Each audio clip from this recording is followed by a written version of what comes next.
imagem, né?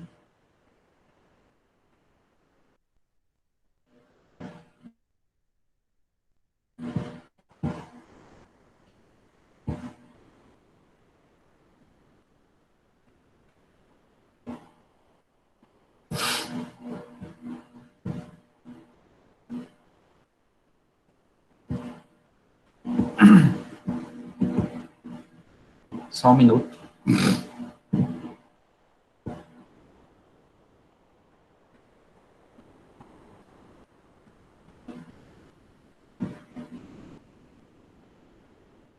E aí, só para a gente, eu acho que foi Diogo, né, Diogo, que não pôde, na aula passada não participou, foi, eu acho que Maria participou, Rafael participou, Luiz também. Oh, Luciana! Onde está? Tudo bom, professora? Eu acho que o Diogo, eu acho que o Diogo não participou, não foi, Diogo? Beleza. É, todos estão vendo aí, né, essa tela?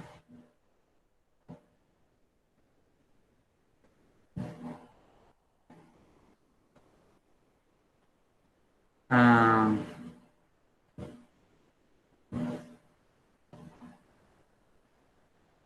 certo, Diogo, teve um imprevisto. Beleza, vamos lá.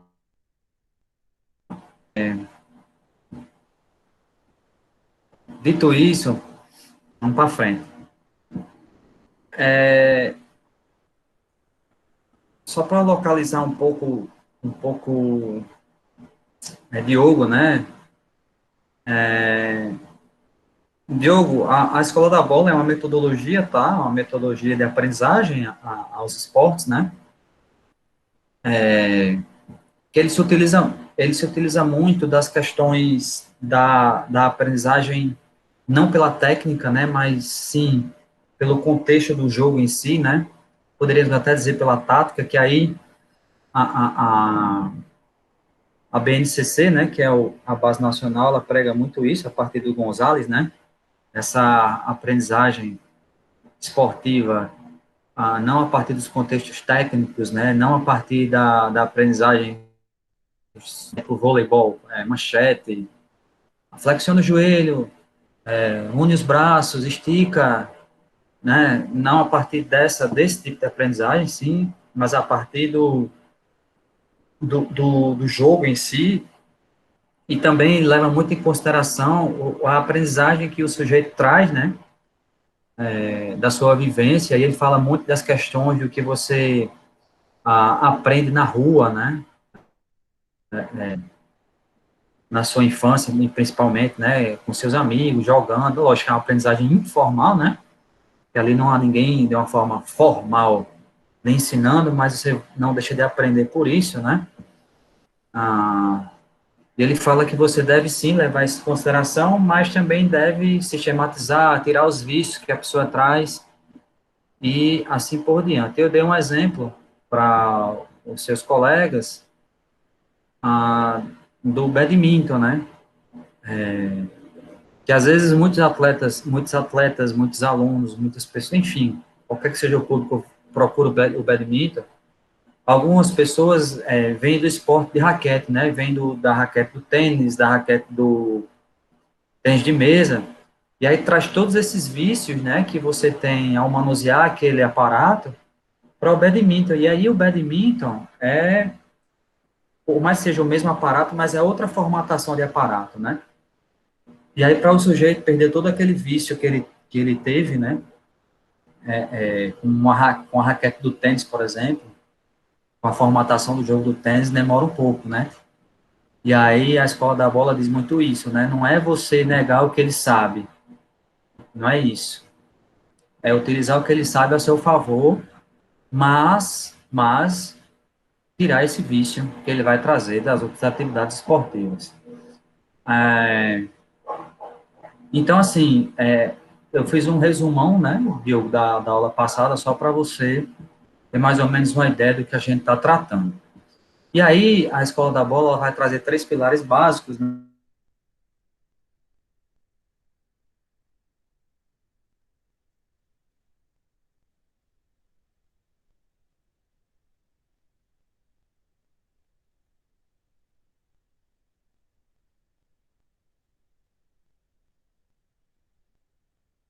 Sou, né?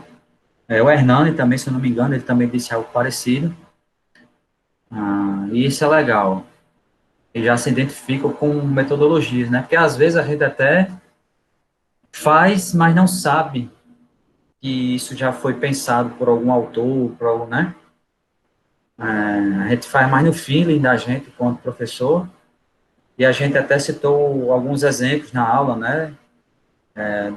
Do filho de Maria, né? Que ele passou por algumas dificuldades, enquanto aluno de uma escolinha de futebol. Luiz Felipe comentou algumas coisas dele enquanto professor também. Foi bem legal. Tudo dentro da ética profissional, né? Ah, e aí, pensando nesse jogo, e aí esse jogar, repito, não é simplesmente saber jogar, e sim é o jogar em um contexto geral, né? E aí é saber das regras, como utilizar essas regras a meu favor, como é o contexto desse jogo, o que é que eu posso estar utilizando, né, para vencer o adversário, e aí, e por aí vai, é o jogar de uma forma ampliada, né? A gente viu isso, a gente viu isso também, né? Que o sujeito deve incorporar, né, no seu conhecimento a forma de compreensão das regras. A gente falou disso, né? A gente falou da que a técnica não é um tema central, né, deixando claro que não é porque ele não vise a técnica que ele não ensine, né? Ele ensina, mas isso não é uma prioridade. Isso aí será após o aprendizado desse jogo, né? E aí vem, agora entrando de hoje, né? A exercitação das capacidades coordenativas com a bola, né? E aí vai partir da necessidade de trabalhar os fatores comuns e básicos para as técnicas, né? Os elementos que constituem um pré-requisito fundamental na capacidade motoras são o que é que precisa, de fato, né? Para você ensinar, né? Uma capacidade coordenativa de acordo com a escola da bola, né? Quais são os pontos que ele trabalha? Aprender rápido e certo, ele vai pregar isso. Controlar o movimento desculpa, precisa e dirigida para o objetivo, né? E variar de forma múltipla e rica, sempre adaptado à situação. Ou seja, se eu quero ensinar, de acordo com o que ele está dizendo aqui, né? Se eu quero ensinar determinado gesto coordenativo a alguém, eu vou fazer com que seja uma aprendizagem rápida e certa, precisa, né? Ele consiga controlar esse movimento dirigido a determinado objetivo e de formas, né? E sempre adaptado à situação. Por exemplo, se eu peço para que, se eu estou ensinando a um grupo de alunos a chutar a bola, por exemplo, no futebol, a finalização, né? A gente sabe que não só existe uma forma de finalizar a bola à trave, né? A gente sabe que existe várias formas. Eu posso chutar de diversas maneiras essa bola. Posso chutar com a perna direita, posso chutar com a perna esquerda, posso chutar com o bico do pé, posso chutar de peito de pé, posso chutar de chapa. Enfim, é muito rico essa variação.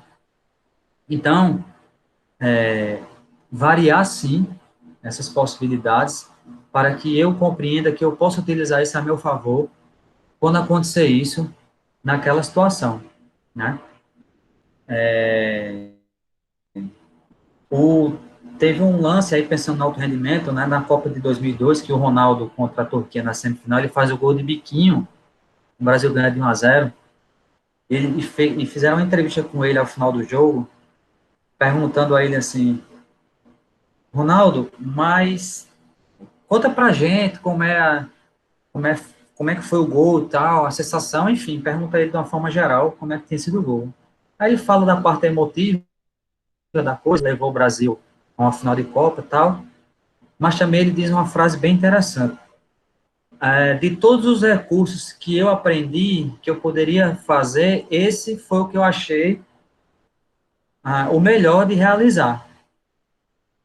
Ou seja, né, o Ronaldo, o fenômeno, né, o Cascão na época, ele, dentre as possibilidades que ele pensou ali na hora, naquela fração de segundos, né, essa foi a melhor saída para a situação dele, que era o quê? Ele estava preso ao zagueiro, o goleiro fechando o ângulo, e ele foi e deu um biquinho na bola, né? E aí você pensar num Ronaldo, né? É um jogador que tem habilidade suficiente para fazer qualquer outro tipo de recurso, né? Então perceba que essa fala dele é importante. Não só porque ele sabe das habilidades, das possibilidades que ele tinha. Isso é importantíssimo que ele saiba, óbvio, para a compreensão. Mas perceba que ele também teve esses ensinamentos, né? Enquanto base de jogador, né? Lógico que eu estou falando de jogador extraordinário, né? Com uma habilidade muito acima da média, mas ainda assim, ele teve a sua formação, né? De base, principalmente quando ele sai do Brasil, vai para a Europa, né? E essas possibilidades foram dadas a ele, né? E essa questão de compreensão também. E aí, quem possui um alto nível coordenativo pode aprender movimentos novos de forma mais fácil. E aí, a escola da bola vai chamar isso de inteligência sensório-motriz. E esse motriz é na questão do movimento em si, né? As capacidades coordenativas provavelmente não são independentes do talento e da herança, porém, essas são altamente treináveis. Então, perceba, o Ronaldo, que, em tese, já tem o talento para o futebol, e você ainda treina isso, por isso que eu falo da importância da base para o sujeito, por mais que ele tenha talento para aquele esporte, né? Perceba o quão jogador espetacular ele fica, né? E aí, quanto maior esse nível coordenativo, né? Quanto maior esse nível que eu tenha, mais fácil, mais rápido eu aprendo novas formas daquele movimento, né? E essa parte, é importante, porque às vezes a gente fala muito assim, por exemplo, você prefere o Messi, falando de hoje, né? O Messi é o Cristiano Ronaldo. Aí o cara diz, eu prefiro o Messi porque o Messi ele já aprendeu com aquilo, ele já nasceu para isso, então ele é assim. E outras pessoas dizem assim, eu prefiro o Cristiano porque ele precisou treinar muito para chegar no nível do Messi. É como se o Messi não precisasse treinar, entende? Né? Ou que o talento do Ronaldo fosse menor do que o do Messi. E aí vamos... às vezes eu me pego, até eu falando isso às vezes, né? Então a gente deve ter muito cuidado com esse tipo de discurso, né? Sim, treino, sim, perceba, o Messi é um exemplo de atleta, né? Ele treina, ele passa do horário, chega cedo. O Ronaldo... Professor, dá licença, posso falar alguma coisa? Pode, peraí. O Ronaldo também, da mesma forma. Você pegar jogadores mais antigos como o Zico, o goleiro lá, o Rogério Ceni, os caras, ele não chegam na excelência por só ter o talento, né? Além disso, eles têm que treinar aquilo, né? O Zico colocar uma camisa no L do gol e ficar ali batendo a falta para derrubar aquela camisa, né? Você se aprimorar no que você está fazendo. Diga, Luiz. Bom, em relação a Cristiano Ronaldo e Messi, né? O Aham. pessoal tem uma visão muito, assim, pessoal que é leigo em relação ao esporte tem uma visão muito leiga, visão muito distorcida. Messi sempre foi bom, realmente, aquela escola de talento, escola brasileira, argentina, mas Cristiano Ronaldo, quem lembra no início da carreira de Cristiano Ronaldo, Cristiano era um fenômeno, igual a Messi. Cristiano Isso. dribla, ele driblava muito, ele era jogador de ponta de campo, puxava da ponta da esquerda para o meio, mas ele percebeu que no jogo dele, os índices deles caíam muito fazendo isso. Ele percebeu que ele era mais eficaz no último terço de campo. Ele triplicou o número de assistências dele jogando como centroavante, atacante e centroavante, que ele jogava de ponta esquerda e centroavante ao mesmo tempo, trocando de posição com o Benzema sempre. Quando ele passou por Real Madrid, ele percebeu que na posição dele, ele fazendo essa nova posição, ele triplicou o número de gols e triplicou o número de assistências. Então, se ele tinha uma assistência, hoje ele fazia 9. Ele fazia de 9, 7, 9 assistências. Se ele fazia 20 gols, ele estava fazendo 60 na nova posição. Ele estava sendo muito mais eficiente. Então, ele era craque sim, não significa que Cristiano Ronaldo era uma perna de pau. Muita gente pensa isso. Exatamente. Mas Cristiano Ronaldo já era bom e ele se aprimorou. E Messi, ele é um meio ofensivo, então ele é uma posição que requer muito mais drible, porque ele faz construção de jogo. Entendeu? E ele também treina muito para ter o repertório físico que ele tem de arranques, entendeu? Uhum. E assim, isso é importante, Luiz, de você até pensar assim, já enquanto treinador, né, do futebol, enfim, já ter essa visão. Porque assim, pense em quantos talentos se perdem, né, por achar que só o talento vai resolver, né? Então, assim, tem que sim trabalhar essas habilidades, tem que sim. Aí a gente falou muito bem isso na aula passada, quando a gente está lidando com crianças, né? Nessa formação ainda, nessa construção ainda dessa criança, enquanto repertório motor, né?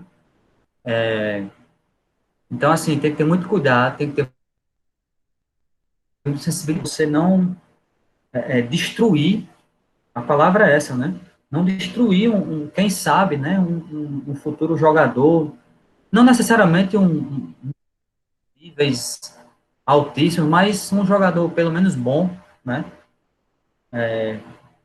Por a gente achar que em determinado momento ele não tem talento para isso, e nem achar que por uma criança já ter um nível de habilidade maior do que outra, não precisa, não, isso daí pode deixar que ela resolve, não precisa treinar não precisa não. A gente vê muito disso, né? Não, deixa aí, pô, não, se ele não quiser fazer, deixa, que ele já sabe, não é assim, né? Tem que aprimorar de fato. A exercitação das habilidades, né? Aí vem, de forma alguma, objetiva-se aqui a concreta aprendizagem de uma técnica de movimento específica de algum esporte. Lembra que que eles falam muito isso, né? Não é a aprendizagem concreta de uma técnica específica, né? Ao invés de pensar em inteligência motora em modalidades esportivas, será desenvolvido o conceito de estruturas ou elementos comuns aos esportes. Consequentemente, apresentaremos as alternativas de transferências destes, de forma a construir um contexto situacional para qualquer tipo de técnica que possa ser objetivada a posteriori. É muito do que a BNCC prega. Lembra esportes de raquete, esportes de invasão. É aquele sentido do tipo assim, se o sujeito compreende como é a lógica daquele jogo, por exemplo, qual é a lógica de um esporte de rede? Qual é o esporte de rede? É você passar o implemento por cima dela para o outro lado. Isso é a lógica básica do jogo. A gente sabe que há outras formas de pontuar, mas a lógica básica é essa. Então, se eu compreendo aquele esporte de rede de uma forma geral, eu compreendo todos os outros esportes de rede, né? Eu consigo compreender aquilo. Se eu compreendo aquilo, eu estou transferindo a aprendizagem de um esporte para outro. E se eu consigo transferir essa aprendizagem, facilita a minha aprendizagem técnica daquilo, né? Exemplo clássico, claro disso. Se eu jogo tênis, eu sei que eu tenho que colocar a bola por cima da rede para fazer ponta do outro lado com a raquete e saio para jogar badminton. É a mesma lógica, eu tenho que colocar a peteca por cima da rede para fazer o ponto. O que eu tenho que mudar, o que eu tenho que adaptar é porque é outra construção de raquete, é outra construção de movimento, beleza, mas eu entendi toda a lógica já. Quando eu compreendo que um esporte de invasão sou eu defender o meu campo ou a minha quadra, invadir um outro território para pontuar, marcar um gol, qualquer esporte que seja de invasão, eu vou entender como é esse contexto, né? Futebol, handebol, basquete, todos eles eu tenho que entrar numa quadra e para fazer um ponto. Se eu compreendo que esporte de invasão é isso, eu consigo estar transferindo mais facilmente o entendimento de um para outro, né? E um dos entendimentos básicos desses esportes de invasão é o contato físico, por exemplo, né? Qualquer esporte de invasão, uma preocupação que você vai ter, se você entende os esportes de invasão, é com o contato físico. Perceba, handebol tem, futebol americano tem, frisbee tem, todos eles vão ter. Então você, opa, é um esporte que eu vou invadir outro território, vai haver contato. Você já está transferindo uma aprendizagem que você tem no futebol, por exemplo, para os outros, né? Então você aprende de uma forma geral aquele contexto e depois leva para a especificidade, que aí vai entrar, por exemplo, a questão do ensino da técnica. Então, só para um quadrinho aí, só de resumo, né? De resumo.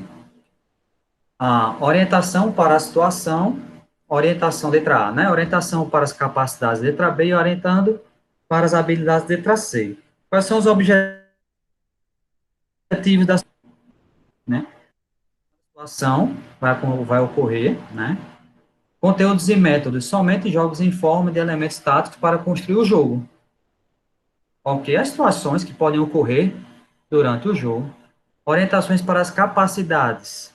Seria a melhoria da coordenação motora do indivíduo, né? Seria a melhoria da coordenação e dos jogos em elementos para construir a melhoria das informações motoras necessárias, sabendo que quanto mais, melhor, e orientado para as habilidades, né? Que seria a melhoria das atividades básicas de domínio.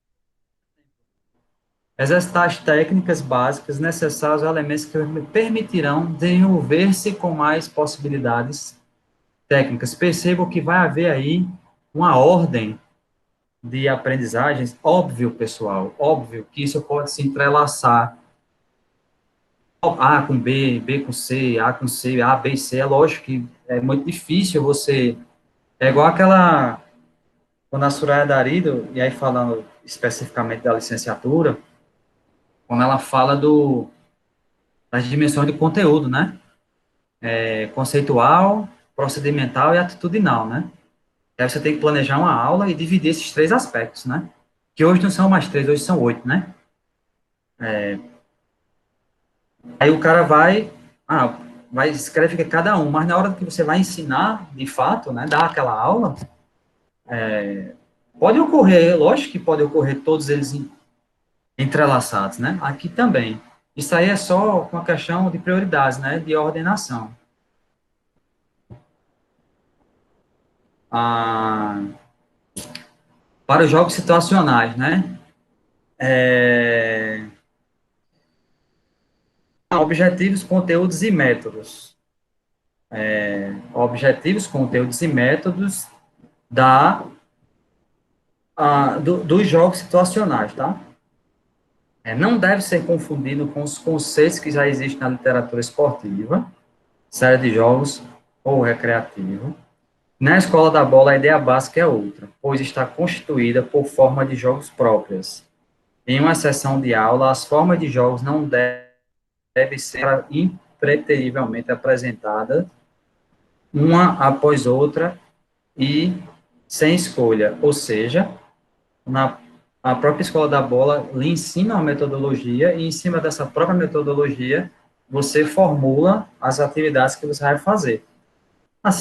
Aí é mais no sentido de mostrar a quem vai se utilizar dela que ela tem características por natureza. As capacidades do jogo. As crianças devem adquirir uma capacidade geral do jogo e competência tática, como a gente já falou, né? Tem que ter mais ou menos uma ideia do geral e ter uma competência de entender aquilo, né? Os jogos devem ser construídos de forma que determinadas constelações típicas dos jogos e os consequentes elementos táticos possam ser desenvolvidos, sim, a aprendizagem a partir da tática, né? A partir do jogo, do geral. E não existe uma obra de base para fundamentar a escola da bola. É utilizado a experiência prática de experts. Apesar de nós termos os autores que vão trabalhar a escola da bola, né, que são os que a gente utiliza aqui, não vai existir uma obra de base, né? Esse livro, por exemplo, o Eleanor Kunz, ele vai falar da crítica emancipatória. A obra de base dele vai ser transposição didático-pedagógica do ensino dos esportes. É a obra de base, né? E depois as outras obras vão complementando essa. Para a escola da bola, não. É uma série de obras, de livros, né? Que vão trazer esse aprendizado mutuamente. Ah, os 7 elementos, né? Táticos básicos que foram colocados frequentemente pelos treinadores e denominados de práticos, né? São eles: acertar o alvo e transportar a bola ao objetivo. Isso estaria relacionado com o objetivo daquele esporte, né? Daquela aprendizagem. Tirar vantagem tática no jogo e o jogo estaria relacionado com o colega. Reconhecer os espaços e superar o adversário estaria relacionado com o adversário. E oferecer-se e orientar-se estaria relacionado com o meio ambiente. Certo? Então, perceba que nós temos aí táticos, que são denominados de práticos, né? Que é acertar o alvo, transportar a bola, tirar vantagem tática, jogo coletivo, reconhecer espaço, superar o adversário e oferecer-se. Dentre esses 7 elementos, os 2 primeiros foram separados como relacionados ao objetivo, o tirar vantagem ao coletivo com o colega, reconhecer e superar com o adversário e oferecer se orientar-se com o meio ambiente. Ok? Perceba que vai estar bem distribuído, inclusive, né? Elementos táticos defensivos, né? Seriam esses elementos táticos defensivos? Evitar que o adversário acerte o objetivo, dificultar o jogo do adversário, fechar os espaços. Esses elementos defensivos são exercitados paralelamente com os jogos de ataque também. Pode ser a cada instante aumentado, reduzido ou modificado. Né? A gente já viu isso nos jogos reduzidos, por exemplo, no Teaching Games, que a gente falou nas primeiras aulas, né? Que é a mudança da ambientalização para determinados treinos, né? E uma escola da bola geral exige a variabilidade, mas não uma totalidade de aquisição de experiências. O caminho metodológico a ser seguido pode ser resumido em 2 palavras: deixar jogar. Por que ele fala que vale mais não uma totalidade de aquisição de experiências? Porque não vai ser possível que isso aconteça, né? Eles acreditam muito que com o passar do tempo, sempre vai aparecer situações novas, né? E aí a gente sabe muito bem disso, se você pegar os treinamentos que ocorriam na década de 80, 90, 60, não são os que tem hoje, né? Quando se compara, que é uma coisa, o Luiz pode até, não sei se Rafael também trabalha com mais no esporte, né? Vocês podem até me ajudar nisso. Não, a gente não pode comparar épocas, porque eu vejo muito assim, se Pelé jogasse hoje ele não faria 1000 gols, ou então, mas se Messi jogasse na época do Pelé, ele fazia 2000 gols, né? não se pode comparar épocas, porque a época do Pelé foi uma época, a época do Messi, por exemplo, é outra época. Outros treinamentos, outra cabeça tática, outra cabeça de técnica, não adianta comparar isso.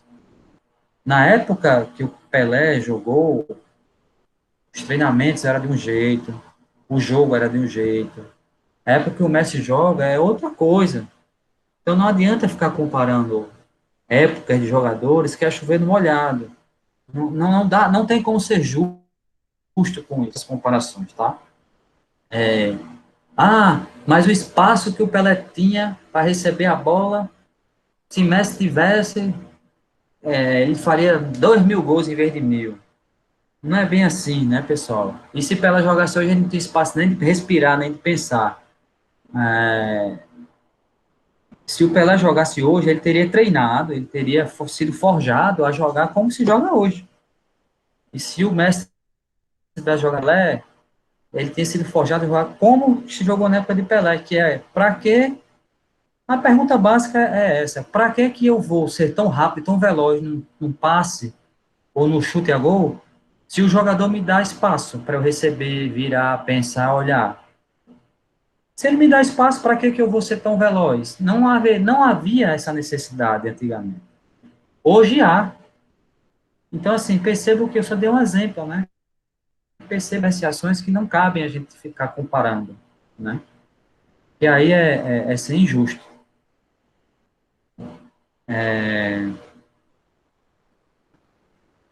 O que é que fundamentalmente se objetiva, né, a escola da bola, né?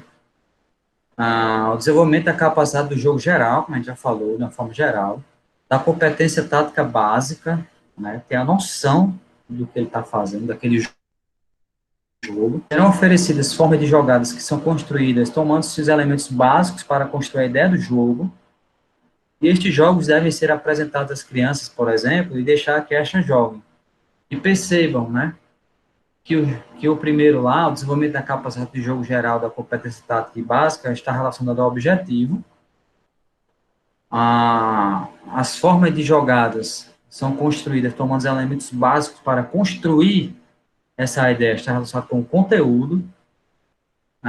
Esses jogos devem ser apresentados às crianças e deixar que estas joguem, experimentem, experienciem aquilo. Seria o método, a metodologia. Ah, conceitos da psicologia geral, né, entra aí nesse processo também, né? Eu até falei isso, né, não confundir deixar jogar com rolar a bola. Eu acho que eu falei isso na aula passada, né? Porque passar o tempo, né? Que é o que muitos professores fazem, né? Tanto na escola, quando tem aula de educação física, ele dá uma bola para os meninos jogarem, ou em treinamentos, eu já vi isso muito em treinamento. Vamos fazer um coletivo, aí é coletivo o mês todinho. Aí dá uma bola para os meninos jogar, né? Não que não possa, lógico que deve haver esses momentos, mas tem que ter toda a sistematização para isso, né? E o que é que seria, então, né? Quando nós sabemos, em um determinado ponto de partida, quais são as formas de comportamento adequadas que nos levam a um tipo de consequência, conhecidas e bem-sucedidas, então a autoconfiança aumenta e nós temos o sentimento de segurança e de domínio da situação, em que nós não estamos jogados nela. Pelo contrário, quando nós não conhecemos os resultados das nossas ações, as condições nos deixam inseguros e nós não conseguimos avaliar os resultados das mesmas, sendo assim difícil de julgá-los. Então, o controle antecipativo do comportamento. O que leva ao Ronaldo dar um bico naquela bola é exatamente ele já ter todo esse contexto no, corporalmente falando, né? Ele já saber dele já antecipar as possibilidades que ele tem e aí com autoconfiança, com habilidade, com conhecimento tático, com habilidade técnica, né? E por aí vai. Então, é isso que vai ser pregado na escola da bola, né? Ah, E aí aprender a antecipar as consequências do próprio comportamento. No meio dos humanos constata-se que aquelas situações em que as consequências do seu comportamento não lhe são muito claras causam, causam dúvidas, angústias e medos. Nós sabemos precisamente como e em quais condições nossas ações funcionam e as aplicamos de forma consciente, de modo a alcançar as consequências e os efeitos desejados. E aí, pessoal, outra coisa que a Escola da Bola vai pregar, como a gente está bem percebendo questões comportamentais do sujeito durante o jogo. Nós temos aí jogadores ditos mais esquentados, vou dar um exemplo, né? Como Felipe Melo, né? Vocês acham, sinceramente, que o Felipe Melo não sabe quem ele é?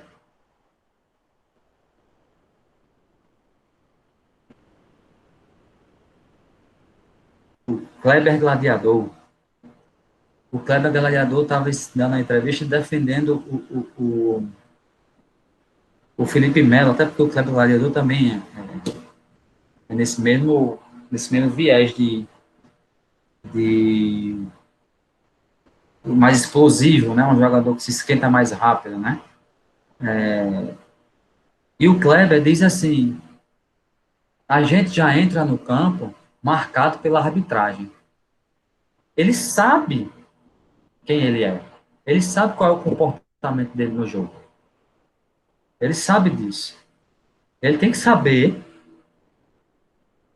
que ele é assim para não prejudicar a sua equipe. É, quando o outro jogador do time, né, o jogador do time, e vai lá provocar aquele jogador para tentar uma expulsão, por exemplo, uma agressão vindo de lá para cá, ele sabe quem é o cara. E Felipe Melo, sabendo quem é ele, lá, né? Não, ele já entra em campo sabendo que o árbitro vai marcar, ele já entra em campo sabendo que vão provocar ele. Ele já sabe disso tudo, pô. Ele já sabe disso tudo, né? Então ele vai falar aí, vemos precisamente como e em quais condições nossas ações funcionam e as aplicamos de forma consciente, de modo a alcançar as consequências e efeitos desejados. Eles sabem que ele é. Ele não é bobinho, ele não sabe, não sei se eu sou assim, se eu sou assado. Ele sabe muito bem que ele é.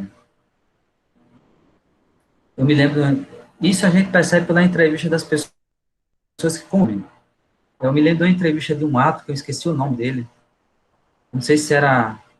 Não era o Wright, não, é um ato mais atual. Ele disse assim: perguntaram a ele qual tinha sido o jogador que ele apitou o jogo, que era mais tranquilo, assim, que era. Agora, do jogador famoso, né? Do jogador assim, de mais nome, dos que ele tinha apitado, qual era o mais tranquilo para ele? Ele disse o Romário. Aí disse: por quê? Porque o Romário não falava comigo. Ele ia lá, metia os gols dele e ia para casa, ou então não fazia gol, ia para casa. Ele não discutia, ele não brigava, ele não reclamava, dificilmente cavava as coisas, assim, era um jogador tranquilo. Então, assim, um árbitro entra no jogo com o Romário em campo, ele vai tranquilo com o Romário, né? Claro que todos eles sabem dos comportamentos de cada um, né?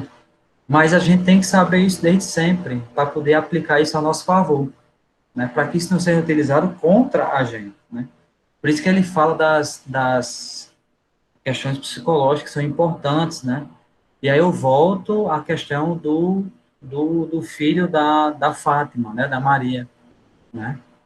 Onde uma questão psicológica foi colocada aí, né? Nesse meio, né? O que fez com que o garoto saísse daquela escola, né? Por causa disso, né? Um modelo para o processo de aprendizagem, né? As antecipações são corrigidas permanentemente através dos comportamentos. Estas seguem continuamente as consequências que realmente aparecem no comportamento e refletem neste. cada vez de forma mais completa. Um jogador que também tem um comportamento, o Neymar, né? O Neymar derrubou até treinador, né? E vocês percebem que não há um amadurecimento por parte dele, porque não há uma mudança nesse comportamento, né? Ele continua sendo o menino Ney, né? Como chamam. Ele vai completar 30 anos, eu acho, já completou. E ele continua sendo tratado com um menino de 16 anos que precisa, que não tem responsabilidade, que precisa de alguém para cuidar, né? Onde ele pode fazer o que ele quiser, né? Ele chega no novo clube e toma a bola do Cavani para bater um pênalti, né? É o mimado, né? A gente chama de jogador mimado. Mas aí a questão é também, né? Você é o treinador da seleção brasileira ou do PSG, que é o time que ele joga. Você vai tirar ele do campo? Vai tirar ele do jogo? Você vai punir ele sem jogar? Né? Isso reforça, sim, o comportamento dele, né? Regulação antecipativa do comportamento. Né? O modelo de regulação antecipativa do comportamento pode ser tomado como explicação de base do efeito de uma escola da bola, orientada para a situação ou com jogos situacionais.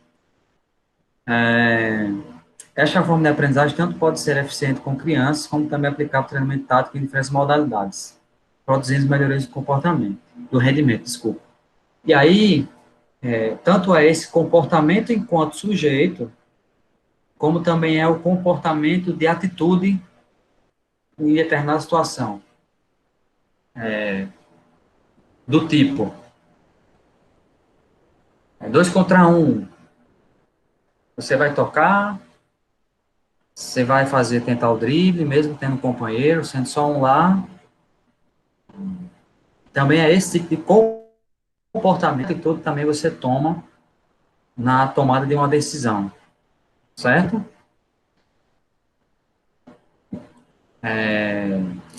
Objetivos, conteúdos, métodos. O que não se aprendeu na infância não se faz na idade adulta, né?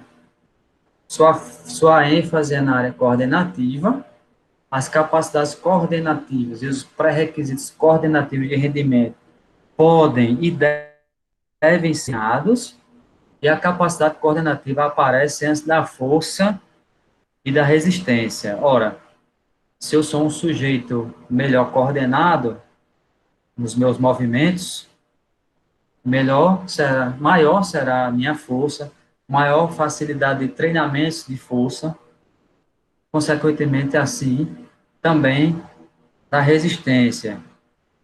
Exemplo, uma corrida qualquer no atletismo, né? E faço uma corrida de forma errada, enquanto o meu adversário faz a corrida de forma certa, ou seja, coordenada. Em tese, óbvio, né, de uma forma geral, o que está fazendo a corrida de forma descoordenada, ele vai cansar mais rapidamente, terá uma resistência menor do que quem está fazendo aquela corrida de uma forma coordenada. O gasto energético será menor por ele estar fazendo certo, né? Ah, as diferenças tão ricas podem ser usadas como uma vantagem da prática.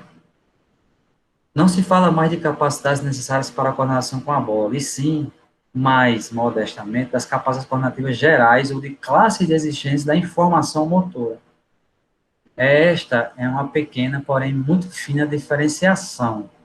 Na escola da bola, orientada para o desenvolvimento das capacidades, serão exercitadas exigências coordenativas gerais, porém não são as capacidades em seu sentido clássico ou de forma científica, teoricamente comprova. Isso será colocado assim e será explicado de forma ampla no B2. O que ele quer dizer aqui, né, pessoal? Quanto mais coordenação eu tiver, melhor. Vai falar aqui, por exemplo, se eu sou um jogador de futebol, isso aí é uma crítica aos modelos antigos, né? Eu vou fazer, para ele ser um bom finalizador, vou fazer um treino de finalização. Mas se eu fizer um treino, por exemplo, de coordenação para ele chegar nessa bola e chutar, ele correr mais assertivamente, a finalização, consequentemente, será melhor. Ele vai chegar mais preparado, ele vai chegar melhor naquela bola. Então, ele vai falar que essas coordenações, de uma forma geral, e aí ele vai dar o exemplo aqui da bola, né? Não necessariamente com a bola especificamente, vai chutar a bola para ser o bom finalizador, mas sim o contexto geral de uma finalização, né? Vai ser melhor para esse sujeito. No lugar das capacidades, são exercitadas as exigências coordenativas. É a forma de manuseio da bola que deveria, com muita probabilidade, conduzir o efeito geral e amplo desejado. As crianças exercitam orientadas com a bola, como, por exemplo, com exercícios em situações de pressão do tempo ou tarefa de precisão. E então, somente com interesse teórico por trás deste exercício, tem-se uma tarefa de pressão do tempo bem delimitada, ou se incorpora elementos de precisão, para ver detalhada e amplamente a transferência, como também o nível de transportabilidade dos efeitos de treinamento que esta produz. Ou seja, uma coisa de cada vez, né? Primeiro, coordenar, deixar aquele movimento coordenado, e aí esse exemplo que ele está dando é a, levar a bola, né? Um domínio, carregar a bola, aí pensando no handebol ou no basquete, quicando, ou pensando no futebol com os pés, né? Primeiro deixa sem colocar nenhum tipo de pressão, aí ele botou aqui tempo, exigência de precisão, né? Primeiro se coordena esse movimento de transportabilidade do implemento, né, de transportar aquele objeto, né? Depois que você sente que a criança já tem uma noção daquilo, ela já consegue levar uma coisa bem legal, eu quero que você dê um passe para o seu colega. Aí a criança vai e dá um passe, aí não foi lá onde você pediu, né, no pé do colega, foi ao lado. O colega precisou sair para receber aquele passe, né, sair do local onde ele estava. Não, vamos aqui, beleza. Depois que você já percebe que ele já está fazendo aquele passe de forma livre, tranquila, aí você diz, olha, eu quero 10 passes em 15 segundos. Ou seja, você coloca um tempo, né, como dificuldade para ele realizar aquela mesma tarefa, né? Mas perceba que a questão do passe ele já sabe, ele já aprendeu o geral, né? Está só dificultando. Por isso que ele vai falar que se exercita as exercícios coordenado, que ele consiga realizar aquilo de uma forma coordenada. Para depois ele ter as capacidades de fazer com um tempo menor, com alguém marcando e por aí vai. Lembre-se que eles sempre partem do geral, né, pessoal? Sempre do geral. Então, se ele parte do geral, ele vai partir primeiro de deixar aquele sujeito coordenado. Essas condicionantes de motricidade eu vou deixar para a próxima aula, porque aí eu vou falar com mais calma, que aí vai ter pressão de tempo, precisão, complexidade, por aí vai. Vai entrar em outra seara, né, que são as exigências coordenativas na tarefa de movimento. E aí eu vou precisar explicar com mais calma isso. Então, alguma dúvida do que a gente viu hoje nessa temática da escola da bola?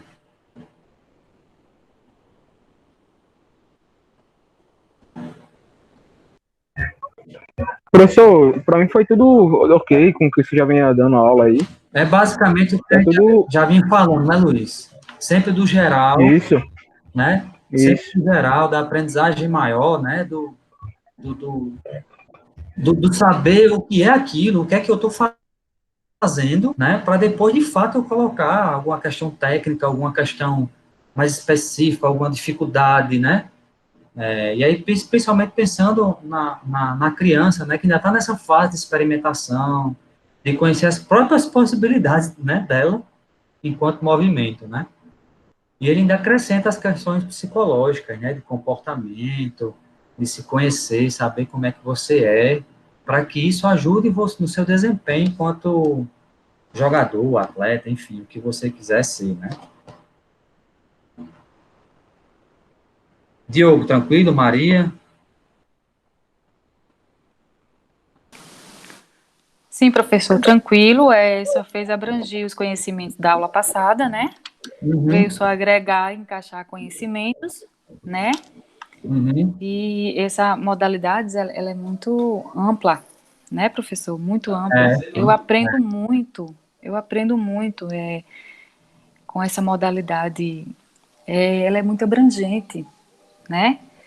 A área. é, E o senhor fala bem explicado, assim, o senhor abrange bem aberto. Quando eu tenho dúvida, eu já estou parando e perguntando. é, O senhor sabe que eu pergunto logo, né? você corta mesmo. Então, demais, assim, eu estou tranquila. Estou bem tranquila, viu? Eu muito, eu utilizo muito o meu filho como exemplo, né? Mas se você Uhum. se sentir incomodada, você pode me dizer alguma coisa que eu paro, tá? É só por questão de ter uma coisa mais próxima da gente, né? Um exemplo Certo. mais factível, né? E sair um pouco do que poderia ser e tal, não, mas aconteceu de fato, né? Com seu filho, você disse pra gente, né? Sim, sim. Psicológicas, né? Que ele sofreu, né? Por parte na escolinha lá, né? Então, assim, é Isso. uma coisa que, por você ter vivenciado, eu acho que fica bem melhor até da gente compreender, né? Sim. Não, professor, eu não me incomodo, eu até gosto, porque aí eu aprendo, eu me fortalece com ele, sabe? Como Uhum. mãe, como professora, me ensina E, muito a lidar com isso. Eu tenho uns meninos que já é da área do futebol e eles têm muito conhecimento dentro disso aí, isso serve para me ajudar muito, tirar minhas dúvidas. Lógico que pode citar. Eu tivendo alguma dúvida, eu estou perguntando. Viu? Fique à vontade, não se incomode, não. beleza, Viu? beleza. Tranquilo, Diogo, tranquilo, Diogo? Deu para ter esse entendimento tranquilo aí da. Diogo tá aí. Ô, é, tranquilo, professor. Eu só estava me perguntando agora, até que ponto a gente pode manter essas diretrizes de ensinamento voltadas às crianças, né? A gente sabe que a gente não pode entrar fundamentalmente com uma técnica mais precisa, né? Só que Sim, com a demanda alta da modalidade, né? A gente sabe que os próprios pais eles cobram resultados das crianças e eles não se preocupam, né, em querer entender que a nossa área a gente precisa primeiro tentar como é que eu posso dizer a, aprimorar o gesto motor da criança, né, para tentar formar um profissional mais completo. Então, daqui que os pais entendam essa nossa problemática, leva tempo. Então, até que ponto a gente tenta manter isso em prol de um resultado? Diogo, eu costumo dizer que é mais difícil a gente lidar com os pais do que com a própria criança, né? Nessa formação enquanto atleta, né? Que quer seguir essa carreira na sua vida, né? É mais difícil a lida com os pais do que com do que com o próprio atleta, né? Porque com o atleta a gente conversa e ele compreende melhor que ele precisa aprender, né? Que ele precisa melhorar, né? Já os pais, não, os pais querem o resultado de pronto, né? Ah, por que que meu filho, eu já escutei isso, né? Por que que meu filho faz futebol e tá brincando de bombolê, né? Ele não consegue compreender que aquela brincadeira, por exemplo, dizer uma brincadeira aqui que a gente costuma fazer muito, que é aquele do jogo da velha no bambolê, né? A gente faz a filinha e a criança vai lá e coloca a bola nos bambolês, que seria o tabuleiro, e depois a outra criança vai até alguém formar lá, ganhar ou da velha, né? Pô, mas o que é que isso tem a ver com meu filho fazer gol, né? Por exemplo, né? Dar um passe certo. Cara, tem tudo a ver, né? A questão dessa criança correr, ela entender que não é, ó, ela vai entender, assim, que só correr e colocar a bola não vai dar certo. Ela tem, pode até correr, mas ela tem que parar, olhar o jogo, onde é que tá, onde ela vai botar a bola, tem que pensar antes, né? Resolução de problema, né, professor? Exato, às vezes ela voltar e a outra sair correndo não é legal, porque às vezes é bom esperar a outra equipe fazer a jogada para eu fazer a minha, né? Então, tudo isso são estratégias que ela vai da transposição didática pedagógica. É porque, para a gente explicar isso para eles, que é o difícil, né? Ele vai fazer essa transposição didática pedagógica daquele jogo para o futebol que ele quer jogar, né? Quando ele tiver que tomar uma determinada decisão, alguma coisa, o que ele estava fazendo naquele outro jogo, que teoricamente não teria nada a ver, vai ter tudo a ver, né? Então, assim, o difícil, Diogo, que eu concordo plenamente com você, são os pais, ou os familiares, ou quem cuida, entender isso. Porque isso aí é questão do professor, né? É questão pedagógica, é questão técnica nossa. E aí, dos dois, o que é que eu faço? Eu explico aos pais. Eu explico. Eu digo, ó, Diogo, eu já cheguei ao ponto, Diogo, você não vai nem acreditar, mas eu já cheguei ao ponto de fazer uma reunião com os pais dos meus atletas, todos os pais. Para eles, e sabe aquele papelzinho com um recadinho assim, dizendo, próxima aula, quero que os pais compareçam para a reunião, para esse tema de escola, eu dei a cada um deles. Por causa de 2 ou 3 pais que estavam reclamando, né, eu reuni todos, lógico, eu não vou constranger 2 ou 3, eu fiz a reunião com todos. E expliquei pedagogicamente, Diogo, toda a sistematização, o porquê daquilo, o porquê disso, o porquê disso, o porquê disso. Ainda perguntei, alguém tem dúvida? Porque se o pai tivesse alguma dúvida, eu responderia naquela hora. Não, ninguém tem dúvida, tudo tranquilo, professor. Agora a gente entendeu. Ou seja, parece que a gente tem que provar a capacidade da gente, né?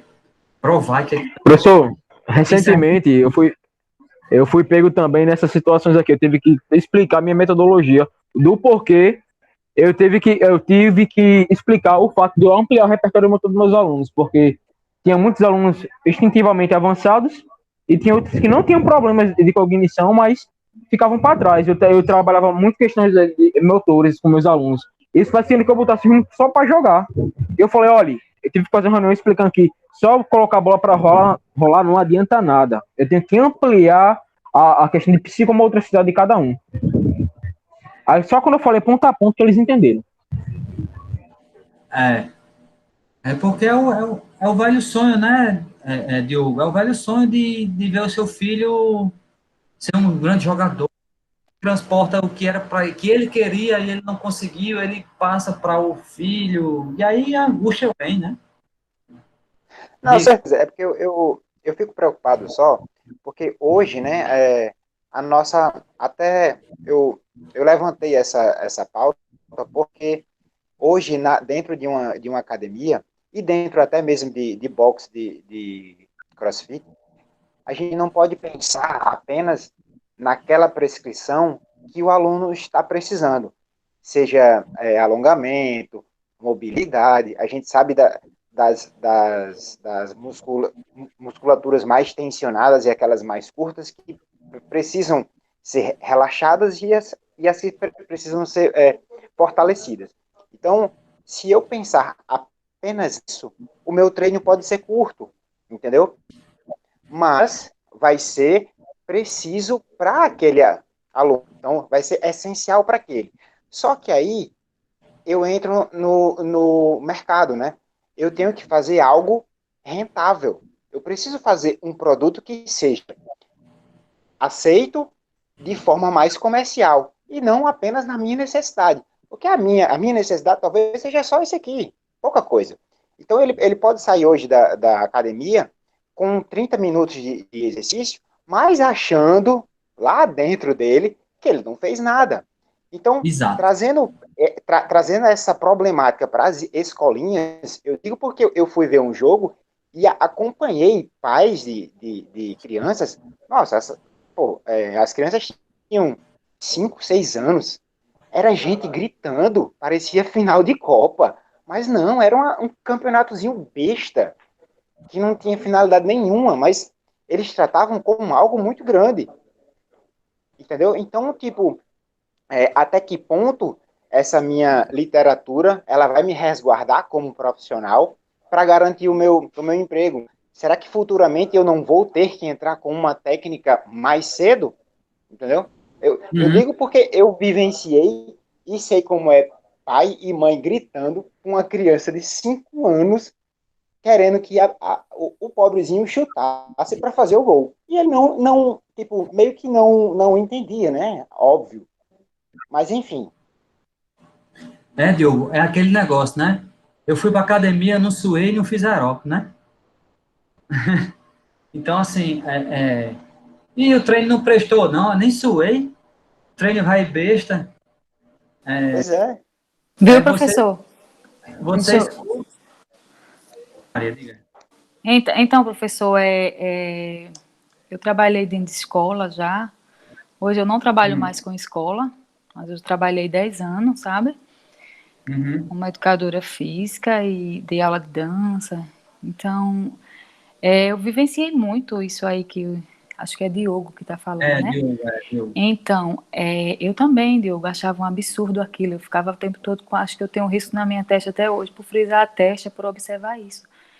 E eu era professora. Então, nessa época, a gente não estava ainda. Eu tinha uma preparação maravilhosa para responder isso aí, tentar amenizar. Mas na época a gente não tinha tanta abertura com os pais para poder resolver um pouquinho da situação, porque acabava que as crianças ficavam muito nervosas. E eu chegava a ver até os filhos pedir para os pais não ir para o jogo, para assistir o jogo, porque eles não se sentiam confortáveis com aqueles gritos dos pais e das mães. Mas hoje, hoje eu, na questão do meu filho, ele participa de GER e tudo, né? E hoje eu ainda presencio essa situação com os pais e com as mães, pedindo que os filhos não podem dar, e as crianças muito nervosas, para eles, acaba ensinando para eles não saber perder, sabe? As crianças ficam inconformadas com o futebol, com o esporte em si, com o professor, que acaba que o professor leva a culpa por aquela questão, que acaba sendo um afronto psicológico para cada um deles, né? E meu filho era um deles que dizia: mãe, graças a Deus você não tem esse defeito de estar lá gritando igual uma louca depois da rede, mandando eu fazer um gol ou chute para lá. Pelo amor de Deus, não fique nem perto daquelas mães. Aí eu dizia: não, meu filho. Por sinal, eu entrei até em conflito, tentando pedir para que umas que estavam mais perto de mim não ficar gritando, não precisar estar chamando o nominho deles, porque eles ficavam muito nervosos, apesar de já ter 11, 12, 13 anos. Mas eles ficavam muito nervosos, eles chutavam as garrafas de raiva, que era a posição ali que eles queriam mostrar para o pai, que tinham ganhado, mas acabavam perdendo e saíam inconformados. Então, tudo isso. Agora, dentro disso tudo, Diogo, eu acho que deveria... as escolas hoje, eu creio que eles estão quase preparados, principalmente a coordenação, na metodologia deles, em preparar os pais, sabe, para essa situação. Eu acho que deveria ter mais um aprofundamento dentro. Isso cabe até a gente mesmo como professor, sabe? Quem está dentro de escola. Dar essa suposição de reuniões com os pais, ou a psicóloga mesmo, né? Na verdade, ser uma Não, atitude também, nossa sabe, Fábio? mesmo, né? Também, mas eu acredito quase que 100% que seja um papel fundamental dos pais. É fato que eles vão lá querer que o filho apresente algo, até porque É. eles pagam caro por uma escolinha. Mas Uhum. também um ponto importante é que a gente sabe que existem crianças que nascem com um dom. A, aquela facilidade de aprendizado é notória quando você está Uhum. ali naquele local e você percebe. Então, eles acabam também percebendo isso e comparando o filho deles com aqueles que já têm uma facilidade Uhum. e outra. Eles querem que o filho demonstre uma postura que nem um jogador profissional. É verdade. Então, é complicado. Do mesmo jeito que a escolinha cobra dos pais, os pais cobram isso da criança, cobram Uhum. rendimento, cobram resultado, para poder dizer assim, Uhum. ó, eu pago caro, mas meu filho joga muito bem. Ele é o melhor jogador de lá. Faz gol, defende muito bem, entendeu? Então, Uhum. é uma faca de dois gumes, até mesmo uma linha muito tênue sobre isso, Uhum. entendeu? Até que ponto Verdade. a gente vai conseguir segurar aquele repertório motor pela Pois é. idade, garantir uma experiência motora para cada criança e não entrar na técnica limitando isso. É Até para que você ponto a gente ver, vai conseguir Diogo, manter? a inadimplência onde fica, né? Na questão justamente que teria como, vamos falar da escola particular, eles pagam caro, eles querem, mas eu acho que deveria ter a preocupação de uma preparação para essas crianças do esporte, principalmente com os pais, aqueles que dá suporte aos seus filhos com o esporte, sabe? Eu acho que deveria ter uma preparação com ele, se preocupar mais com esse lado, sabe? Porque aí entraria a parte de disciplina de educação, entraria a parte de saber perder, da vida. Eu acho que a criança ela se fortalecia mais, os pais se fortaleciam e os dois se ajudavam. Eu acho que a escola deveria se preocupar mais um pouco com isso aí. Eu acho que começaria esse apanhamento por aí, sabe? E Sim, eu acho que certeza. não é Certeza. verdade, Diogo? Mas a Agora, porque questão. assim, na, Hum, na, na escola, Fátima, eu até concordo contigo. Agora, hum, partindo para o lado mais comercial, né, da coisa, tipo, certo. a escolinha do Flamengo, o próprio Paris Saint-Germain, que é ali em frente, Sim, é lá onde meu filho lá de jogava. casa. Pois é, Uhum. então, eu acredito que eles não vão muito se importar com isso, né? Lá, Dar esse, justamente, esse, é esse verdade. feedback para os pais, né? É Então, os verdade. caras são capitalistas ali, nu e cru, meu amigo. Os caras Cara, querem dinheiro. Diogo, e aonde você vê que não é uma escola barata, você sabe que ali é caro, né? Não, Caríssimo. Por eu, mês eu, é o eu moro quê? no, ó, É eu quase moro no 400 décimo terceiro reais. andar. Eu moro no 13º andar, ali daqueles condomínios. Uhum. Quando tem jogo, eu escuto pai e mãe gritando. É, sim, sim. Aí quando eu vou descer, porque eu sou um pouco curioso. Quando eu chego lá para ver, as crianças parecem uns anãozinhos de Pequeno, jardim. né, Diogo? Os É, pobrezinhos os não tem força pequenininhos, para né? chutar uma bola. Não tem força para chutar uma bola. É E o pai verdade, gritando, Diogo. drible, drible. A Então, bola é maior a bola é maior do que o menino. é, É verdade, professor. Eu acho Aí que o, deveria. o problema, Diga, professor, desculpa. Maria, o problema é o seguinte, Maria, Diogo, né, Rafael, Luiz, o problema é o seguinte, a gente não está lidando com pessoas que conhecem a nossa área, pelo menos a grande maioria, né? Então fica difícil da gente exigir que esse pai e essa mãe compreenda para além do que eles assistem, do que eles sabem de senso comum. Então, por exemplo, a minha filha, ela faz dança moderna. Dança moderna. Ah, ela estuda no Marista e faz dança moderna lá. Os outros, eu faço parte do grupo, né, da escola, da turma, parte do grupo da dança moderna, obviamente, mas percebam, já começa, assim, as questões serem colocadas na formatação do grupo. Eu vou perguntar a vocês aqui, rapidamente, na turminha dela, Diogo, nós temos aí cerca de 20 a 25 meninas que fazem dança moderna. E tem um grupo do WhatsApp dessas pessoas. Quantos pais, o pai é o pai, né? A mãe não. Pais não, o pai. Quantos deles faz parte desse grupo? Diga aí para mim. Acredito que nenhum. Beleza. Porque é responsabilidade de quem cuidar de um filho, ainda mais uma filha? De uma maneira bem machista, né? Da mãe. É, exato. Porque, só porque envolve dança, envolve Isso, pronto. meninas, fica a Aí, critério, fica à mercê da mãe, né?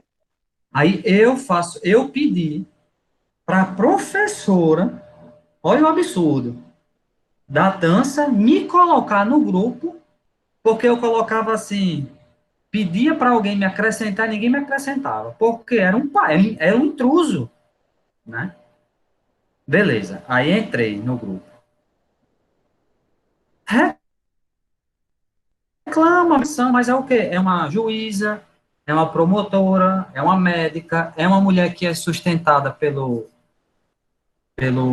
marido riquíssimo, que o cara paga para ela cuidar do filho dele, né? Paga a mãe para cuidar do filho dele. Então, assim, são pessoas que, em tese, não é que são pessoas ruins, não é isso. Mas são pessoas que não vão parar, Diogo e Maria, para. Ah, eu vou estudar aqui a metodologia que a professora está utilizando de dança com a minha filha. Aí chega lá, a menina está correndo, dando cambalhota. A menina tem 7 anos, né, a turma? Aí eu, vixe, isso não é dança, não. É dando cambalhota, correndo de tica. Não consegue compreender os contextos que há por trás desse repertório motor que ela precisa para poder fazer a dança. E a gente sabe que dança moderna, diferentemente do balé, até essas diferenciações os pais têm que saber, Diogo. Uma outra coisa é dança moderna. Dança moderna você rola no chão, você se deita, você faz movimento, não tem essa necessidade daqueles movimentos perfeitos, retinho, bonitinho, como o balé tem. Então, perceba que uma cambalhota para a dança moderna é de um jeito, a cambalhota para o balé é de outro, mas é a cambalhota. É necessária por dois. Então, esse entendimento, vai reclamar, aí saindo da dança, eu estou falando no meu caso, né, mas vamos sair e botar no que vocês estão falando. Uma mãe e um pai que vai assistir um filho jogar, ele quer ver o Neymar jogando. Ele quer ver o Messi jogar, pô. Ele não quer ver o filho dele, Diogo, que tem 6 anos, jogar, não. Entendeu? Ele quer ver Neymar. Aí fica difícil, né, pô? Aí vai culpar a escola, vai culpar o professor, vai culpar todo mundo. Aí quando ele, depois que ele culpar todo mundo, aí ele percebe que não é culpa dos outros, aí culpa o filho. É porque você não quer ser jogador, você não treina, você só quer saber de jogar videogame, você inventa qualquer coisa. Professor, Aí vem o olha que onde é Luiz, que está. aí vem o que Luiz falou, né? Eu não posso exigir algo do que ele ainda não pode me dar, né? Verdade. Eu não posso exigir, por exemplo, que um menino de 6 anos ele consiga virar o jogo do lado direito até o lado esquerdo, porque a bola não vai nem chegar. Como é que ele não treina?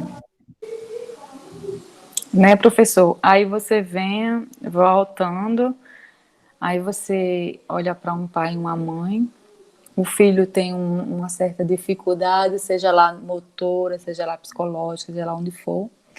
Aí o pai olha, ninguém na família tem esse problema que esse menino tem. Ele nasceu com isso, eu já procurei em todo canto, por que é que ele veio com esse problema? E até hoje ele tem essas coisas, eu não sei a quem ele puxou. Claro, você não se preocupou com seu filho em saber quem era seu filho. Você não deu atenção ao seu filho que ele precisava. Você não trocou com seu filho a personalidade, a desenvoltura, quem ele era, o que ele gostava de ser, o que ele queria ser, o que ele gostava de fazer, o que ele quer me dizer, como eu devo respeitá-lo. Esqueceu de ouvir o que o meu filho mais gosta, onde meu filho se empenha, onde ele se solta mais, onde ele tem mais facilidade ou dificuldade. Você não quis descobrir isso como pai e como mãe. O filho, muitas vezes, ele se torna perdido com ele mesmo até dentro de casa. Porque ele quer sucesso, porque eu tenho que mostrar para meu pai e minha mãe que eu ganhei, ou que eu sou bom, ou que eu sou bonita, ou que eu sou feio. Você está me entendendo? Uhum. Aí a consequência, lá para frente, você não entende, mas por quê? O processo é por quê? Porque você esqueceu lá atrás. Você esqueceu o começo, né? É igual o filho, de que a gente conhece, o filho tá nível 1, nível 2, nível 3, primeiro aninho, segundo, Ah, o terceiro chega no quarto ano, o quinto, o menino começa a se soltar. Eu vim conhecer mais meu filho, eu me liberei mais, deixei meu filho para me conhecê-lo no sexto ano. Eu digo, eu vou deixar ele à vontade, porque eu preciso conhecer que habilidades meu filho tem, quem é o meu filho, que caráter ele tem, se eu dei para ele, se realmente eu posso confiar nesse rapaz que eu tenho hoje, de 12 anos. Então, no quinto eu observei, sexto ano eu liberei ali por trás sem ele saber. Então, eu queria descobrir no meu filho coisas que eu não sabia, porque eu, em cima dele eu não ia descobrir. Eu fui acompanhando por trás, eu fui vendo quem era meu filho Clayton, né?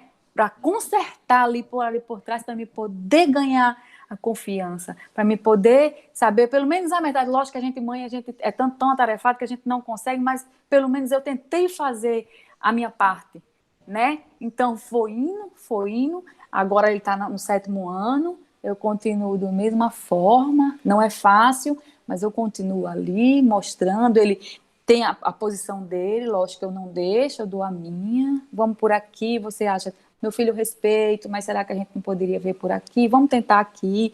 Assim, é uma questão de você querer. A gente vai fazendo a nossa parte. É isso que falta, sabe, professor? Na parte da disciplina, educação, nessa parte, assim, das crianças, sabe? E, por sinal, mesmo com pessoas mesmas, adultos mesmo, professor. é, Sabe? é. É um absurdo. As pessoas hoje esquecem que é ser humano. É incrível. Sabe? É incrível. Isso ajuda muito também o pai e a mãe conhecer o seu filho, né? E também ajuda muito ao professor, porque às vezes quem vai dizer quem é o seu filho é o próprio professor, né? Às vezes, e o pai Sim, nem o conhece, aí o professor é que faz esse papel. Dito verdade. isso, Rafael e Diogo, vamos ficando por aqui. 6h45? Vamos ficando por aqui. E aí, próxima Valeu, professor. quarta-feira, vocês terão a aula para fazer o trabalho, ok? Um abraço, boa noite. Fiquem Ok, bem, professor, cuidado boa na vida. noite. Valeu, Um abraço, valeu. valeu.